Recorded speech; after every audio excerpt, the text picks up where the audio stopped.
Medical preparation নেওয়া অনেক বড় একটা রিস্ক। তুমি কি হইতে পারে, তোমার মেডিকেলে চান্স হইতে পারে বা নাও হইতে পারে, ঠিক আছে। এরপরে তোমরা কি করো, অনেকে ভার্সিটির জন্য দৌড়াও, একজন ভার্সিটি অ্যাসপিরেন্টের থেকে কিন্তু পিছায় থাকবা, থেকে বেশি সেকেন্ড টাইমের মেডিকেলেই থাকে। কারণ মেডিকেল প্রিপারেশন কারা নেয় বলো তো? মেডিকেল প্রিপারেশন পরিসংখ্যান থেকে দেখা গেছে 5,000-এর মতো সিট, একদিকে প্রায় 50,000-এর উপরে সিট, মাত্র 1 ঘন্টা 60 মিনিটে 100টা MCQ, সারা বাংলাদেশের 1.5 লাখ স্টুডেন্ট। এতক্ষণ অনেকখানি নেগেটিভ দিক কথাগুলো বললাম, এবার আসো পজিটিভ দিক কথা। তাই বলে রিস্ক বলে কি তুমি মেডিকেল প্রিপারেশন নেবা না? মেডিকেলে কেউ কি চান্স পাইতেছে না? হ্যাঁ, অবশ্যই পাইতেছে, অবশ্যই প্রিপারেশন নিতেছে, সব থেকে বেশি প্রিপারেশন নিতেছে মেডিকেলেই। ঠিক ইঞ্জিনিয়ারিং কিংবা ভার্সিটি প্রিপারেশন নেওয়ার থেকে মেডিকেল প্রিপারেশন নেওয়াটা অনেক বড় একটা রিস্ক। আসলে একটা সত্যি কথা যে ইঞ্জিনিয়ারিং কিংবা ভার্সিটি প্রিপারেশন নেওয়াটা যতটা রিস্ক, তার থেকে বেশি রিস্ক মেডিকেল প্রিপারেশন নেওয়া। কেন, এইটা নিয়ে একটু কথা বলি। এই বিষয়টা তুমি ইজিলি বুঝবা দুই একটা কথা যদি আমি বলি তাহলে, ঠিক আছে। একজন স্টুডেন্ট যে মেডিকেল প্রিপারেশন নিছে বাট মেডিকেলে কোনো কারণে চান্স হয় নাই, সে তখন কি করবে? ভার্সিটি প্রিপারেশনের জন্য যাবে। বাট একটা মেডিকেল স্টুডেন্টের জন্য যে মনে প্রাণে মেডিকেল প্রিপারেশন নিছে, তার জন্য কিন্তু ভার্সিটিতে চান্স পাওয়া অনেকটা কঠিন। হ্যাঁ, অনেকটা কঠিন। কেন? এইটার কিছু ব্যাখ্যা আছে। যেমন দেখবা, তোমরা মেডিকেল প্রিপারেশন তোমরা যখন এইচএসসির পরে নাও, তোমাদের যে ভাইয়ারা, কোচিংয়ের ভাইয়ারা, তারা তোমাদের কিভাবে পড়ায়, লন রোলার ঠেলা সহজ না টানা সহজ, এইটাতেও তোমাদের ছন্দ আড়া বানায় দেয়, ঠিক আছে। তারা ঠেলাতে ঠ দেখতে পায়, কঠিনে ঠ দেখতে পায়, এই জন্য বলে ঠেলা কঠিন। এটা মনে রাখবে এমনি, মানে তোমাদের প্রত্যেকটা জায়গাতে তারা ছন্দ বানায় দেয়, তোমাদের ব্রেনটারে ওইভাবে নিমোনিকে সাজায় দেয়। বাট তুমি যদি একটা ভার্সিটিতে পরীক্ষা দিতে চাও, এই জায়গাগুলোতে প্রশ্ন কিন্তু এতটা সহজ হয় না, এতটা জ্ঞানমূলক প্রশ্ন হয় না যেটা মেডিকেলে হয়। তারপর মেডিকেলে তোমার বড় একটা সুযোগ থাকে, অনুশীলন থেকে অনেক এমসিকিউ দেয়। এই জন্য তুমি অনেকখানি ফিজিক্স কেমিস্ট্রি তুমি তো প্রায় প্রিপারেশন নিবাই না, তুমি খেলে অনুশীলন করে আসবা, কারণ দেখতেছো গত 7-8 বছর থেকে এগুলাই দিতেছে। তো এই জায়গাগুলোতে তুমি একজন ভার্সিটি অ্যাসপিরেন্টের থেকে কিন্তু পিছিয়ে থাকবা। একজন ভার্সিটি অ্যাসপিরেন্ট বইয়ের ছোটখাটো যত থিওরি আছে, সূত্র আছে, সব ভালো করে পড়ে, ছোটখাটো ম্যাথ সব পড়ে, কিন্তু এগুলা তুমি একজন মেডিকেল অ্যাসপিরেন্ট হয়ে কিন্তু এগুলো কিছুই পড়ো নাই। আর তোমার মেডিকেল পরীক্ষার পরে ভার্সিটি পরীক্ষার আগে যে সময়টুকু, এই সময়টাই তুমি অত ভালো করে শিখতে পারবা না, তোমার শুধু ভয় কাজ করবে, ঠিক আছে। প্রথমে একটা জায়গাতে তুমি ফেলার হয়ে গেছো, ফেল করছো, এরপরে তোমার খেলে ভয় কাজ করবে। তো এই জন্য একজন মেডিকেল অ্যাসপিরেন্ট, তার তো ইঞ্জিনিয়ারিং আগেই ক্রস, বাট ভার্সিটিও তার জন্য চান্স পাওয়া অনেকখানি কঠিন। সেই জায়গাতে একটা ভার্সিটির পোলাপান দেখো কি করতেছে, ভার্সিটিতে তার হয়তো ইচ্ছা ঢাকা ইউনিভার্সিটি, বাট সে ঢাকা ইউনিভার্সিটিতে চান্স পাইলো না। বাট সে ঢাকা ইউনিভার্সিটি লেভেলে যদি প্রিপারেশন নেয়, সে যদি ঢাকা ইউনিভার্সিটিতে চান্স না পায়, সে যে কোনো একটা ভার্সিটিতে চান্স পাবেই।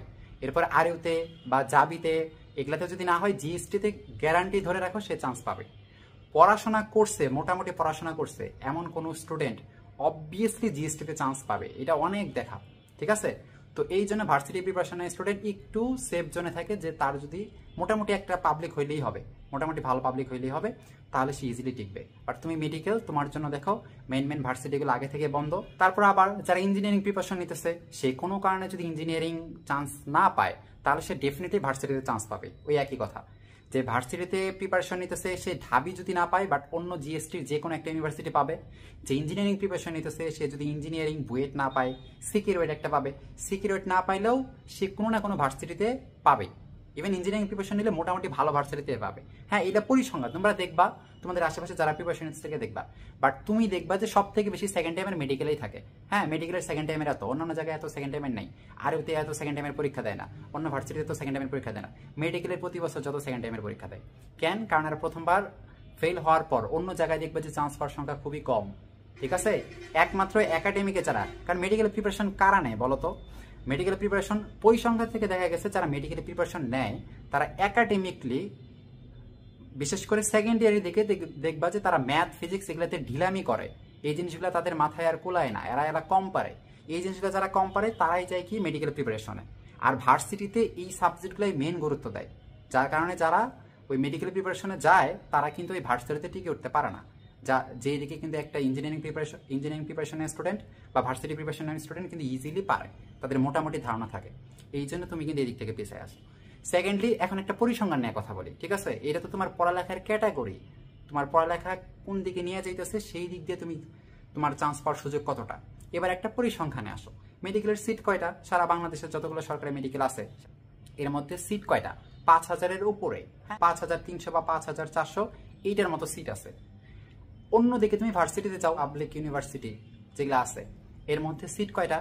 প্রায় 50,000-এর উপরে, ফলে ওগুলো কিন্তু চান্স পাওয়ার সুযোগ অনেক বেশি থাকে। তুমি যদি ইঞ্জিনিয়ারিংয়ে যাও, ইঞ্জিনিয়ারিং টপ যে 4টা আছে সেখানে কিন্তু কয়টা দেখবো যে প্রায় 4,500 মতো সিট হয়তো আছে, বুয়েট চুয়েট কুয়েট কুয়েট 4,500 মতো সিট আছে। বাট ইঞ্জিনিয়ারিং প্রিপারেশন একজন নিতেছে, সে কিন্তু দেখবা সাস্ট পাইলেও তার কিন্তু হয়ে যায়, সে অনেক খুশি। সে ঢাবি পাইলেও হয়ে যায়, অনেক খুশি। ফলে জাস্ট মেডিকেল পুরা বাংলাদেশের একদিকে, বাকি সবগুলো ইউনিভার্সিটি একদিকে। একদিকে 5,000-এর মতো সিট, একদিকে প্রায় 50,000-এর উপরে সিট। আর একটা পরিসংখ্যান তো গেল, তাহলে পরিসংখ্যানের দিক দিয়ে দেখবা পরীক্ষা দিতেছে কিন্তু অতটুকুই। মেডিকেলে পরীক্ষা দেয় প্রায় 1.5 লাখ, ভার্সিটিতেও দেখবা যে ওই অমন, ঢাবিতে দেয় ওই 1.5 লাখ, 1,10,000 থেকে 1.5 লাখের মতো দেয়। ভার্সিটিগুলোতে সেই অনুযায়ী দেখলে সিট অনেক বেশি থাকে।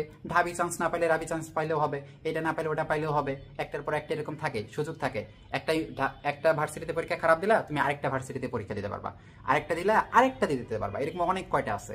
বাট মেডিকেলে তোমার একবারই সুযোগ থাকবে, তুমি একবারে খারাপ দিলা, তোমার হাত থেকে সবকটা সরকারি মেডিকেল চলে গেল, ঠিক আছে? আবার 1 বছর পর তোমার সুযোগ। সেকেন্ডলি আর একটা কথা শোনো, এই জিনিসটা এভাবে বলা ঠিক হবে কিনা, তবে ভাগ্য বলতে একটা বিষয় আছে, যেই বিষয়টা মেডিকেলে অনেক বেশি ডিপেন্ড করে, যেটা তোমার তুমি ডিরেক্ট বুঝবা না। তুমি ভার্সিটি বা ইঞ্জিনিয়ারিং প্রিপারেশনের ক্ষেত্রে ভাগ্যর মানে উল্টাপাল্টা এতটা বুঝবা না, বা ব্যতিক্রম বা এক্সেপশনাল জিনিসগুলো এতটা বুঝবা না, যেটা তুমি মেডিকেলে বুঝবা।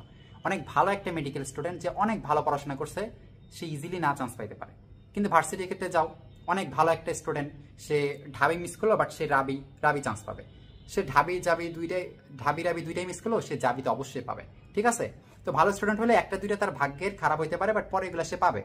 বাট মেডিকেলে তোমার একবারই সুযোগ থাকে, সেই ক্ষেত্রে তোমার ভাগ্য কোনো কারণে খারাপ হইতেই পারে। তুমি ওএমআর পূরণ করতেছো, লাস্টের দিকে কোনো কারণে যে 2-3টা ভুল করে ফেললা, পিছনে যে দেখলা যে প্রিন্টিং মিস্টেক আছে, হ্যাঁ সময় লেট হয়ে গেল, এই জিনিসগুলোর কারণে মেডিকেল কিন্তু মোটামুটি রিস্ক।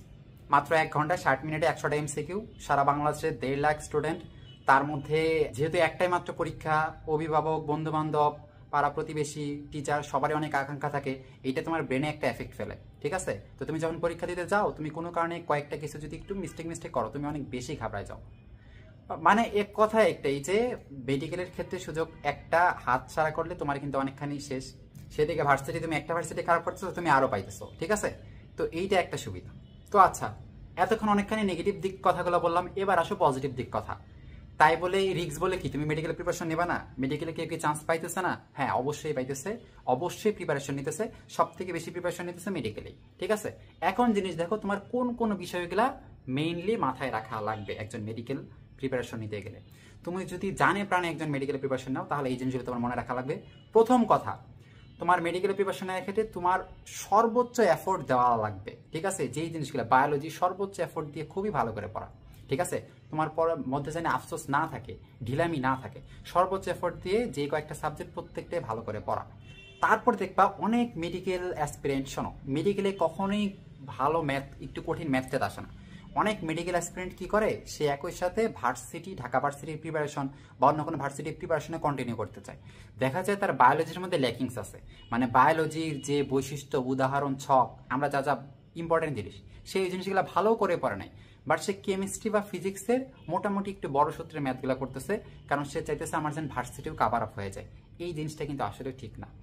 তুমি যখন মেডিকেল প্রিপারেশন নিবা, তখন ফুল ফোকাস মেডিকেল, মানে লাগলে 100, না লাগলে একবারে 0। এত বড় একটা রিস্ক নিতে হবে যে আমার মেডিকেল লাগবে, মানে আমার মেডিকেলে নিতে হবে, মানে জানে প্রাণে আমার মেডিকেল নিতে হবে। এই জন্য মেডিকেলের প্রশ্ন প্যাটার্ন সর্বোচ্চ যতটুকু হয়, অতটুকুর মতো কোনো গ্যাপ রাখা যাবে না, প্রত্যেকটা সাবজেক্টে ওইভাবে পড়া লাগবে, ঠিক আছে? তো তুমি ওই জন্য কঠিন যে ম্যাথগুলো আছে বা ইয়েগুলো আছে, ওগুলো কখনোই তোমার লাগবে না, কখনোই দরকার নেই। তুমি ভার্সিটির জন্য ওটা পরে, মেডিকেলের পরে তুমি যে সময় পাবা, ওই সময়টা তুমি ভার্সিটির জন্য আলাদা করে দেখবা। বাট ওই টাইমে মেডিকেলের ফিজিক্স যতটুকু লাগে, ছোটোখাটো সূত্রের ম্যাথ, ছোটোখাটো যেগুলো আছে, উদাহরণ, একক মাত্রা, ওগুলা অনুশীলনী, ঠিক আছে? কেমিস্ট্রির ক্ষেত্রে অনুশীলনী বিশেষ করে ছোটোখাটো থিওরি যেগুলো আছে ওগুলা, বায়োলজির ক্ষেত্রে যে জিনিসগুলো আসে, এই জিনিসগুলা, এক কথায় মেডিকেলে যতটুকু লাগবে, যে জিনিসগুলো লাগবে, ওই জিনিসগুলো সর্বোচ্চ এফোর্ট দিয়ে পড়া, বায়োলজি একবারে তেনা করা। কারণ আমরা দেখছি যে ফিজিক্স, কেমিস্ট্রি কিন্তু এখন অনেকখানে অনুশীলন দিয়ে দেয় বা সহজ কোশ্চেন হয়, কিন্তু বায়োলজিটা একটু কঠিন হয়। তোমারে একদম বায়োলজিটা তেনা করে পড়তে হবে, ফুল দিয়ে পড়তে হবে। তুমি যদি ফুল এফোর্ট দিয়ে পড়তে পারো, তোমার জিপিএ যদি ভালো থাকে, তাহলে ইনশাল্লাহ তোমার চান্স হবে, ঠিক আছে? তো নেগেটিভিটি বাদ দিয়ে প্রথম কথা আত্মবিশ্বাস রাখা লাগবে। তুমি যে কোনো পরীক্ষা দিলে তোমার আত্মবিশ্বাস রাখা লাগবে। তোমার আশেপাশে অনেক মানুষ থাকবে, বাট তোমার ওদের ভাবলে চলবে না, ঠিক আছে? ওরা জাস্ট তোমার ভয় দেখানোর জন্য আসছে। তো আশেপাশে এত মানুষ দেখে ভয় পাওয়ার কোনো দরকার নাই। তুমি ফুল ফোকাসড, তোমার ফুল এফোর্ট আছে, তোমার আত্মবিশ্বাস আছে। তুমি প্রশ্নপত্র শুরু করলা, আমি চান্স পাবো, এই আত্মবিশ্বাসটা থাকে। তুমি প্রশ্নপত্র দেখাও, রিল্যাক্সে দেখাও, ঠিক আছে? ভয় পাওয়া যাবে না। আল্লাহ 3 নাম্বার একটা ভুল করলাম, আল্লাহ এটা যে ভুল করলাম, আমার এখন সময় মিলবে কিনা, আল্লাহ তাড়াতাড়ি, এগুলা করা যাবে না। ঠান্ডা মাথায় তাকাও, ঠিক আছে? আমি চান্স পাবো, এটা ধরে তুমি তখন তাকাও। তাহলে দেখবা যদি ঠিকঠাক ম্যানেজ করতে পারো, তাহলে তুমি মেডিকেল একদমই প্রিপারেশন নেবা। একসাথে 2-3টা প্রিপারেশন কন্টিনিউ করা আমার মতে ঠিক না। যেই দিকে যাবা শুধু সেইটাই ফোকাস করো। 2-3টা প্রিপারেশন কন্টিনিউ একসাথে করা, এগুলা সবাই ক্যাপেবল না। অল্প কিছু মানুষ আছে যারা এগুলো সবাই একসাথে পারে। হ্যাঁ, ওরাই একসাথে সব জায়গাতে কোপ দেয়, ঢাকা ভার্সিটি, বুয়েট, মেডিকেল, সব জায়গাতে ওরা কোপ দেয়। বাট তুমি আমি কিন্তু ওদের মতো না। এই জন্য আমরা একদিকে ফোকাস করব, ফুল এফোর্ট দিব। ওইখান থেকে যেন কোনো অবহেলা, কোনো কিছু পরে যেন আমার আফসোস না হয় যে এই জায়গাটাতে আমি একটু গ্যাপ রাখছিলাম, একটু ঢিলামি রাখছিলাম, এইটা যদি না রাখতাম তাহলে আমি পাইতাম। এই জিনিসগুলো কখনোই রাখা যাবে না। তো ঠিক আছে, তোমাদের সবার জন্য শুভকামনা। যদি এই জিনিসগুলো ফলো করতে পারো, তাহলে মেডিকেলের প্রিপারেশন তোমার জন্য রিস্ক হবে না, এটা তোমার জন্য ভালো কিছুই হবে। আল্লাহ হাফেজ সবাইকে।